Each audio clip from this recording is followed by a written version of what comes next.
ভয়াবহ বন্যায় পানিবন্দী লাখো মানুষ, চলছে দুর্গম এলাকায় আটকে পড়াদের নিরাপদ আশ্রয়ে আনার লড়াই। তীব্র হচ্ছে বিশুদ্ধ পানি ও খাবারের সংকট।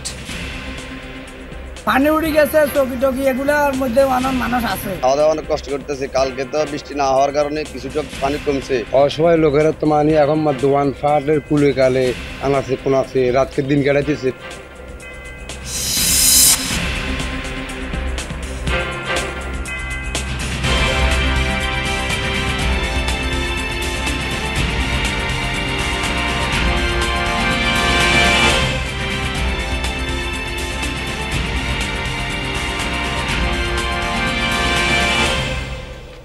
স্বাগত সবাইকে, আমন্ত্রণ যমুনা নিউজে। এতক্ষণ শিরোনাম দেখছিলেন, বিস্তারিত খবর জানাতে সঙ্গে আছি নাবিলা সোহার।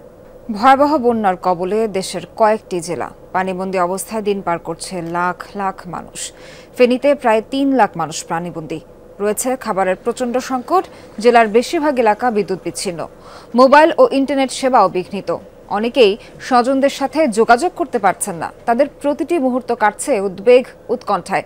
ফেনী অংশে ঢাকা চট্টগ্রাম মহাসড়কে পানি ওঠায় ব্যাহত যান চলাচল। দেখা দিয়েছে তীব্র যানজট। পরশুরাম, ছাগলনাইয়া ও ফুলগাজীর দুর্গত এলাকার মধ্যেই ৫,০০০ বাসিন্দাকে বাসাবাড়ির ছাদ ও নিরাপদ আশ্রয়ে নিয়েছে বিভিন্ন বাহিনী।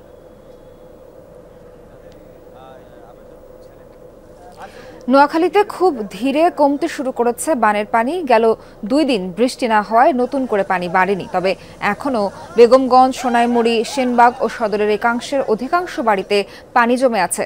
পানিবন্দী হয়ে মানবেতর দিন কাটাচ্ছেন কয়েক হাজার পরিবার। স্থানীয়দের অভিযোগ, উপজেলা সদরের বাইরে প্রত্যন্ত অঞ্চলে এখন পর্যন্ত উদ্ধার বা ত্রাণ তৎপরতা চালাতে দেখা যায়নি। আশ্রয় কেন্দ্রগুলোতেও ঠাঁই নেই। কোনো মতে দিন কাটাচ্ছেন সেখানকার মানুষ। কাঁচা পাকা সমস্ত বাড়িঘর পানির নিচে আছে। আপনারা যদি যান, নৌকা নিয়ে যান, দেখবেন সমস্ত মানবতার জীবন যাপন করতেছে। আমার বয়স ৬৬ বছর চলে লাগছে। সামনে যাওয়ানি বাড়িতে ৬৫ মানে এই অবস্থা কোনো সময় দেখিনি। পানি উড়ে গেছে, থাকতে আমার ইয়ের না, এই অবস্থায় আছি আর আমরা খানা ঠিক মতো রান্না বান্না করতে পারি না। কুমিল্লার সদর, দক্ষিণ চৌদ্দগ্রাম, নাঙ্গলকোট, বুড়িরচং সহ ১৪ উপজেলার ১১৮টি ইউনিয়ন তলিয়েছে বানের জলে। পানিবন্দী প্রায় ৬.৫ লাখ মানুষ। জেলায় ৫৫০ আশ্রয়কেন্দ্র খোলা হয়েছে।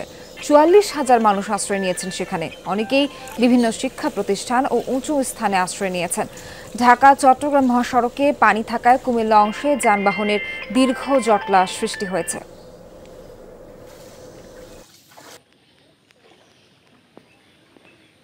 আমাদের এলাকায় আজকে ৪ দিন যাবৎ প্লাবিত। বাড়িঘরে পানি উঠছে, মানুষ খুব কষ্ট পাইতেছে। সে মেইন কষ্টে আছে, মানুষ চলাফেরা করতে পারে না। পুকুরের মাছটা যা আছে সব চলে গেছে। এই জায়গায় মনে করেন কেউ আসে না এখন, কেউ আসে না। এদিকে লক্ষ্মীপুরে অবনতি হয়েছে বন্যা পরিস্থিতির। সদর, রায়পুর, রামগঞ্জ, রামগতি ও কমলনগর উপজেলার ৭ লাখ মানুষ পানিবন্দী। প্রায় ২০০ আশ্রয়কেন্দ্রে ঠাঁই নিয়েছেন ২০,০০০ মানুষ। তবে বেশিরভাগ আশ্রয়কেন্দ্রে উঠেছে পানি। চরম ভোগান্তিতে দিন কাটছে বানভাসীদের। প্রকট আকার ধারণ করেছে বিশুদ্ধ পানি ও খাবার সংকট। এখন পানি উঠি, আমরা যে অবস্থার মধ্যে আছি, আমরাও খাইতে পারি না, যেভাবে পাচ্ছি ভাষা করে খাইতে পারি না। পানি উড়ে গেছে, চকি টকি এগুলোর মধ্যে মানুষ আছে, বুঝলেন না? সব ভাঙি গেছে, ওই সাইডে ভাঙি গেছে, ঘরে গিরেছি।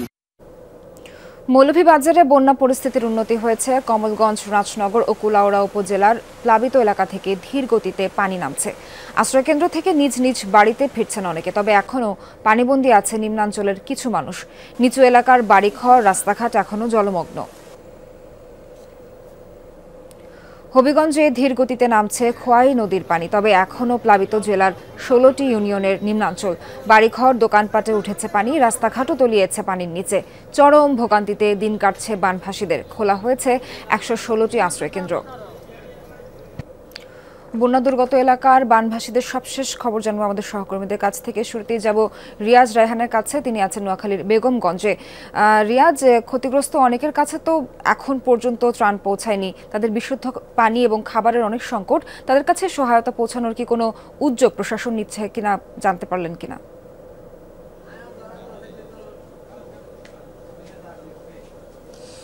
শহর প্রশাসন থেকে আমাদের কথা হচ্ছে, তারা বরাবরই বলছেন যে তাদের বেশ কিছু বরাদ্দ রয়েছে এবং বেশ কিছু আশ্রয়কেন্দ্র রয়েছে, কিন্তু আমরা দেখেছি যে জেলা সদর এবং উপজেলা সদর যেগুলো রয়েছে, সদরের আশপাশের আশ্রয়কেন্দ্রগুলো ছাড়া মূলত প্রত্যন্ত অঞ্চল যেগুলো রয়েছে, উপজেলার প্রায় 5 থেকে 6টি উপজেলা প্রত্যন্ত অঞ্চল যেগুলো রয়েছে, সেগুলোতে সেই অর্থে আসলে কোনো ধরনের সহযোগিতা বা উদ্ধার কার্যক্রম কোনো ধরনের পৌঁছায়নি।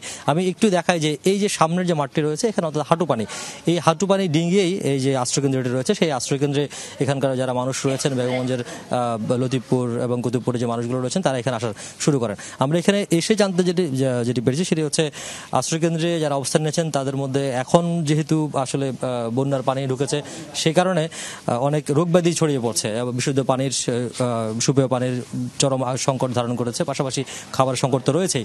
তো এখানে স্থানীয় প্রবাসী থেকে শুরু করে ওনারা যারা রয়েছেন, তারা চেষ্টা করছেন কোনো মতে একদিন বা পর বা কোনো রকম একবেলা করে খাবার দেওয়ার, কিন্তু সেটি আসলে একেবারে অপ্রতুল। যে পরিমাণ মানুষ রয়েছে সেটি অনেকটাই অপ্রতুল। আমরা এখানে দেখতে পাচ্ছেন যারা আশ্রয় নিয়েছেন তারা আশপাশে থেকে এসেছেন এবং অনেকে অনেক দূর থেকেও এসেছেন।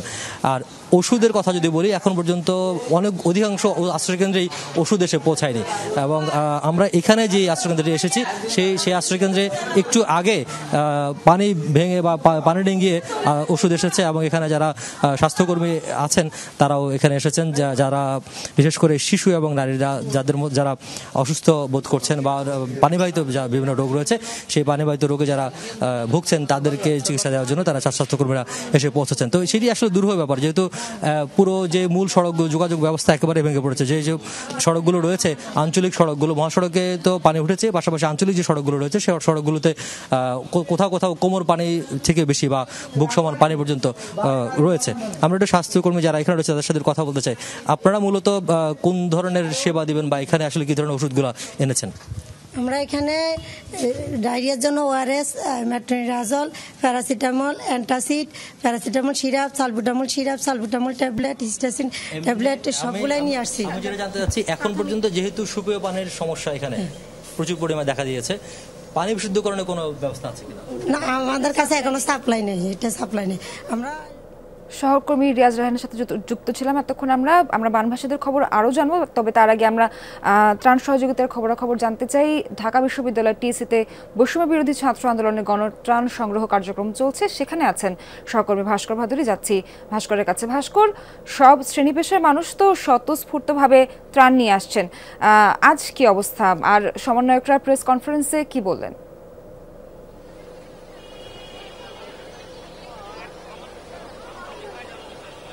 সোহার, প্রথমে যেটা বলবো, গতকাল সারাদিন যে পরিমাণ ত্রাণ জমা হয়েছে সেগুলো কিন্তু মূলত বাছাই প্রক্রিয়ার পরে দুর্গত যে এলাকা কুমিল্লা এবং নোয়াখালী সেখানে পাঠানো হবে, এবং সেই যে বাছাই প্রক্রিয়া, সেই বাছাই প্রক্রিয়া ক্যামেরার মাধ্যমে আপনারা দেখাতে চাই।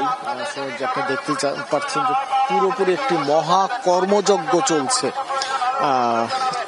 এই মুহূর্তে কিন্তু এক ছবিতে সেটাই স্পষ্ট যে শত শত নারী স্বেচ্ছাসেবী যারা রয়েছে বৈষম্য বিরোধী ছাত্র আন্দোলনের শিক্ষার্থীদের আহ্বানে তারা এসেছেন, এবং তারা বিভিন্ন ভাগ হয়ে কেউ নারীদের কাপড় আলাদা করছেন, কেউ শিশুদের কাপড় আলাদা করছেন, কেউ পুরুষদের কাপড় আলাদা করছেন।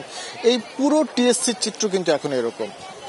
ঠিক এই মুহূর্তে কতজন স্বেচ্ছাসেবী এই কাজে অংশ নিয়েছেন তার কিন্তু সঠিক কোনো হিসাব শিক্ষার্থীদের যারা বৈষম্য বিরোধী ছাত্র আন্দোলনের সমন্বয়ক রয়েছেন তাদের কাছেও নেই, কারণ আমরা অনেককে দেখতে পেয়েছি যে নিজেরা ত্রাণ দিতে এসেছিলেন, ত্রাণ দিতে এসে তারা কিন্তু এখন নিজেরাই স্বেচ্ছাসেবকের ভূমিকা পালন করছেন। এবং আমরা তাদের সঙ্গে যখন কথা বলেছিলাম, কেউ কাল রাত থেকে আছেন, কেউ গত পরশুদিন সকাল থেকে আসছেন, কেউ বাসায় যাননি, কেউ হয়তো বা সকালবেলা ঘুম থেকে উঠে পরিবারের সাথে কিছুটা সময় কাটিয়ে চলে এসেছেন। মূলত সবাই যে যার মতো এসেছেন, এবং তাদের একটি আশা যে বাংলাদেশ কখনোই হেরে যাবে না, এবং রাজধানীবাসীতে যারা রয়েছেন তারা বন্যা দুর্গত না হলেও যারা বন্যা দুর্গত অবস্থায় রয়েছেন তারা কোনোভাবেই নিজেদেরকে যাতে নিরাপত্তাহীন না ভাবেন, তার জন্য যা যা প্রয়োজন তার সবকিছুই কিন্তু শিক্ষার্থীদের মাধ্যমে সারা দেশের মানুষ নোয়াখালী এবং কুমিল্লার যে দুর্গত এলাকাগুলো রয়েছে তাদের পাশে দাঁড়াবে। সোহার, টিসি থেকে গণত্রাণ সংগ্রহের সবশেষ তথ্য জানাচ্ছিলেন ভাস্কর ভাদুরী। ভাস্কর, ধন্যবাদ আপনাকে। আপিল বিভাগের সাবেক বিচারপতি AHM শামসুদ্দিন চৌধুরী মানিককে আটক করা হয়েছে। গতকাল রাতে সিলেটের কানাইঘাট উপজেলার সীমান্তবর্তী এলাকা থেকে তাকে আটক করে বিজিবি। তিনি আওয়ামী লীগ সরকারের সময় আপত্তিকর নানা মন্তব্য করে আলোচনায় ছিলেন। বিচারপতি মানিকের বিরুদ্ধে নোয়াখালীর সিনিয়র জুডিশিয়াল ম্যাজিস্ট্রেটের ১ নম্বর আমলি আদালতে একটি মামলা করেছেন কৃষক দলের কেন্দ্রীয় কমিটির সাধারণ সম্পাদক অ্যাডভোকেট রবিউল হাসান পলাশ। ফেনীতে বানভাসীদের এখন দুর্বিষহ জীবন। বাড়িঘরে পানি ওঠায় অনেকেই গ্রাম ছেড়ে যাচ্ছেন শহরে, কেউ বা আবার স্বজনদের সন্ধানে ছুটছেন গ্রামে, কিন্তু যোগাযোগ বিচ্ছিন্ন থাকায় মিলছে না খোঁজ। দুর্গত এলাকায় ত্রাণের জন্য হাহাকার। সবখানেই এমন বানের জল, স্থবির জীবনযাত্রা, নিরাপদ ঠিকানার খোঁজে ছুটছে মানুষ। বসতবাড়ি, সড়ক ডুবেছে সবই। ফেনীর গ্রামে গ্রামে খাবার সংকট। পরিবার পরিজন নিয়ে শহরমুখী অনেকে, কেউ আবার স্বজনদের সন্ধানে যাচ্ছে গ্রামে। এ যেন এক দুর্বিষহ জীবন। হাজার হাজার মানুষ হাঁটতেছে, এই সবাই হচ্ছে খাবারের সন্ধানে, সবাই গ্রাম ছেড়ে হচ্ছে শহরের দিকে যেতে যাচ্ছে আর কি। যে পরিস্থিতি, চলাফেরার বা সবকিছু তো সমস্যা হয়ে গেছে। কোন দিকে যাওয়া কোনো দিকে রাস্তা পাচ্ছি না, সব দিকে পানি। এই মরিগঞ্জ থেকে হাইটাই পর্যন্ত লালফল পর্যন্ত আসি, জানি না আরো কত দূর সামনে যাওয়া লাগবে। শহরেও নেই স্বস্তি। সদরের নতুন বাজার এলাকার মোল্লাবাড়ি পরিবারটি পরিচিত দানশীল হিসেবে, এখন তারাই ত্রাণের অপেক্ষায়। সব ডুবে গেছে এবং মালামাল কিছুই বাইর করতে পারিনি, শুধু পরিবার পরিজন নিয়ে বেরিয়ে আসছি। আসলে আমরা হচ্ছে যে কখনো ভাবিনি যে আমরা কাউ থেকে নিয়ে খেতে হবে, বা আমাদের সবকিছুই ছিল। আমাদের অবস্থানটা এমন জায়গায় হয়েছে যে আমরা এখন সবার থেকে খুঁজে খেতে হচ্ছে। শহরের সচ্ছল আরো অনেক পরিবারের একই অবস্থা। বাড়িঘর ছেড়ে তারা আশ্রয় নিয়েছেন টেকনিক্যাল স্কুল অ্যান্ড কলেজের বহুতল ভবনে। থাকছেন বানভাসী অন্যদের সাথে। আমরা আসলে এটা কোনোদিনও ভাবিনি, আমরা আশাও করি না যে আমরা এই পর্যায়ে আসবো। বন্যার কারণে আমাদেরকে এখানে আসতে হয়েছে। ছেলে মেয়ে 5 জন আছে, স্বামী আছে, সবগুলো শাশুড়ি নিয়ে আসছি, খালি সেই হিন্দের কাপড় নিয়ে আসছি, আর কিছু বাকি। দুর্গত এলাকাগুলোতে এখন বড় সংকট খাবারের। দিন কাটছে মুড়ি ও বিস্কুটের মতো শুকনো খাবার খেয়ে। সবাই আটকা পড়ছে এবং মানুষের এখন খুবই নিড হচ্ছে খাবার পানি, দেন হচ্ছে খাবার। মানুষজন যে যেখানে আছে তারা যেন কে এটলিস্ট সারভাইভ করতে পারে। প্রায় 1000 খানেক ফ্যামিলি কিন্তু অলরেডি অবস্থান করতেছে। সেই অনুযায়ী যে পরিমাণ খাবার, পানি এবং মেডিসিন তাদের প্রয়োজন, সেই জিনিসগুলো কিন্তু তাদের ঘাটতি আছে। একবেলা খাবারের জন্য তাকিয়ে থাকতে হচ্ছে অন্যের দিকে। কেউ খাবার আর পানি নিয়ে আসলে খেতে পারছেন আশ্রয় শিবিরের এই অসহায় মানুষগুলো। এই সংকটে তাদের পাশে বিশুদ্ধ পানি, খাবার ও মেডিসিন নিয়ে আসার আহ্বান জানিয়েছেন সমাজের উচ্চবিত্ত মানুষগুলোকে। আল আমিন শিকদার, যমুনা নিউজ, ফেনী। দর্শক, আমরা আবারও বানভাসীদের খবরাখবর জানতে চট্টগ্রাম যেতে চাই। সেখানে ফটিকছড়ির বন্যার খবরাখবর জানাতে যুক্ত হচ্ছেন সহকর্মী জোবায়েদ ইবনে শাহাদাত। জোবায়েদ, আমাদের জানাবেন যে সকাল থেকে কি আবার উদ্ধার তৎপরতা শুরু হয়েছে কিনা বানভাসীদের, আর তাদের কাছে কি ত্রাণ সহায়তা, বিশুদ্ধ খাবার, পানি এগুলো পৌঁছাচ্ছে কিনা, কি দেখছেন?